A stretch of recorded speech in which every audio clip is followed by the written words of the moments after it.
The desire for revenge is compelling, yet just as equally circular, endless, and invariably self-defeating. In the Bible, the roots of revenge take us back to Cain's slaughter of Abel. Although the rabbis offer at least 3 reasons for this first fratricide, in the final analysis nothing really justified it. The reasons coming as an afterthought because we the readers cannot accept that such an act has no motivation, let alone justification. In the Scroll of Esther, revenge is a powerful theme, but just as clearly one that leads to confusion and tragedy. At the outset, King Ahasuerus would have his royal anger vented on his stubborn wife, Vashti, for refusing to appear before him and his merry guests, Esther 1 verses 12 to 22. But no sooner has his will been done either by divorcing the lady or, according to the rabbis, her execution. Then the king's anger subsides, and he regrets his decision. Unfortunately for him, he finds there is no way back. Even God cannot change the past, how much less so a king of flesh and blood. Haman's rage at Mordecai's refusal to bow down to him, the newly appointed prime minister, erupts with such fury that instead of seeking revenge on just one man, he immediately plans to destroy the entire people from whom this obdurate protester springs. Esther 3 verses 1 to 7. However, the text informs us that this hatred is not merely a personal whim but has historical roots.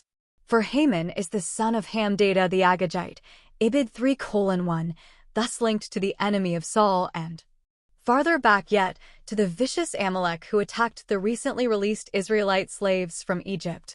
It is these Amalekites who provide the halachic basis for the festival of Purim, since the Torah itself commands the children of Israel to remember the Amalekites. And you shall blot out the memory of Amalek from under the skies. Exodus 17 verses 8 to 16, Deuteronomy 25 verses 17 to 19. According to this, the whole basis for recalling Purim reeks of revenge, if not indeed of genocide. All these examples of revenge culminate in the plot by Haman to destroy the Jews, a plot that is uncovered at the last moment through the dramatic interventions of Mordecai and Esther. Samuel cursing Saul, however, immediately after this, the Jews themselves are caught up in an act of revenge, unparalleled since their decimation of the Canaanites in the time of Joshua, and in the capital city of Shushan, the Jews murdered 500 men.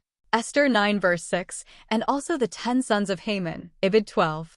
And the Jews assembled on the 14th of the month of Adar and killed in Shushan 300 men, but took no spoils. And the rest of the Jews who were in the king's dominions assembled and defended themselves and gained respite from their enemies and slew 75,000 of those that hated them, but took no spoils, Ibid 16 to 17. Such a response may be considered natural and possibly inevitable. The rabbis seek solace in the historical parallel with Amalek. Just as the memory of Amalek had to be wiped out for their cowardly and unprovoked act, so too must the children of Israel learn to respond appropriately. Indeed, the result of weakening one's resolve on this issue has dire consequences. Martin Buber could never reconcile himself to this response, opining that Samuel had simply misunderstood God's word. Contrariwise, a midrashic tradition states that if you show mercy to the cruel, you will invariably end up being cruel to the kind.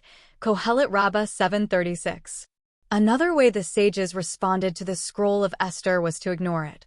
According to Professor Elhanan Reiner of Ulma and Tel Aviv University's Jewish History Department, rabbinical commentary on Megillat Esther is uncharacteristically sparse, especially Chapter 9, which focuses on the Jews' revenge on their enemies.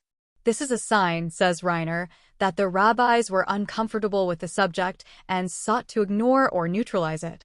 Even latter commentators, including the medieval ones, are almost totally quiet on this 9th chapter. Was it a question of not wanting to excite their non-Jewish neighbors in the diaspora? Was their own silence a parallel to God's hiddenness in the scroll itself? Among the Hasidic masters, most rely on the well-worn Amalek-Haman nexus. Yet, occasionally, there is a comment that addresses the specific issue of revenge. In his book Tiferet Shlomo, Rabbi Dov Zvi HaKohen makes a distinction between simple evil and that of Amalek. The former always contains some holy spark, while Amalek possess no such sparks. They are pure evil, exhibiting no desire whatsoever to connect themselves to the sacred. The Jews of Shushan thus not only wiped them out, but also refused to touch their possessions or take spoils, which would surely contain spiritually contaminated material. A theory of radical evil. This theory of radical evil is highly provocative. There is even a certain attraction in knowing that absolute evil exists, totally devoid of human feeling, and that it is incumbent on the rest of humanity to uproot and destroy it. Moreover, something so obvious is presumably easy to recognize. Reality, however, is often far more complex than such black and white assumptions. It is easier to speak of evil in the abstract than to know how to react to it in real life. For response to evil reflects not only on the carrier of the evil, but also on those who would extinguish it on whatever grounds. Closer to our own day, Michael Elkins in his book Forged in Fury describes the activities of the acronymous Group DN, which carried out acts of revenge against known Nazis and their collaborators in the debris of post-Holocaust Europe. However, their most daring plan to poison the water of a major German city populated by 1,380,000 men, women, and children was scotched at the last minute by the Haganah. If this story is true, then it shows that some Jews at least learned the lesson of their own history and were more concerned for their own integrity than teaching their mortal enemies a lesson. Interestingly, in the story of Esther, each instance where a decision about revenge is made, the individual making it Ahasuerus, Haman, or Mordecai, 1:16-22, 3:9, 5:14, 9:14. Seeks confirmation from some outside source, the king's advisors, Haman's wife, or Ahasuerus himself. Even the most devious of politicians seek some outside authority, some wise man or advisor to justify their actions. If all this were confined to a biblical story, this would be a mere abstract discussion. But the fact that it is biblical ensures that its impact reaches across the generations, with different people learning different lessons from it. In his book Jewish Renewal, for example, Michael Lerner observed that since 1994, Purim has taken on a far more ominous meaning.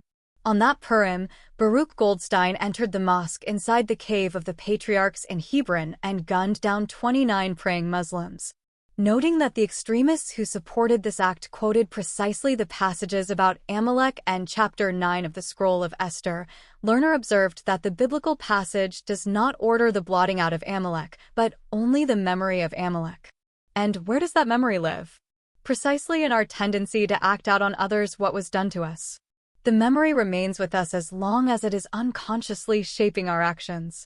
Professor Lerner's psychological analysis of revenge powerfully echoes those of Rambam, Sefer Mitzvot, who emphasizes that the remembering is to be expressed in words and the not forgetting in the heart.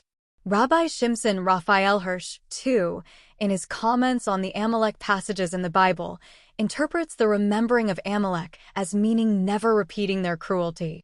The tension between these interpretations and day-to-day realities, especially in Israel, help explain why Professor Nekema Leibovitz, the great Bible pedagogue, was able to say of Amalek that it was the most difficult passage in the Bible. And woe to the teacher whose students do not read this passage in trepidation. The Megillah appears to show a sharp distinction between fate and eternal recurrence and free will. While much of our lives are determined by forces outside our control, it suggests that we are just as capable of exercising free choice. The Meimarom, Rabbi Yaakov Moshe Harlap, observed that Megillat Esther demonstrates that there is no difference between these forces, and that what appears to be fate and chance is in fact divine providence.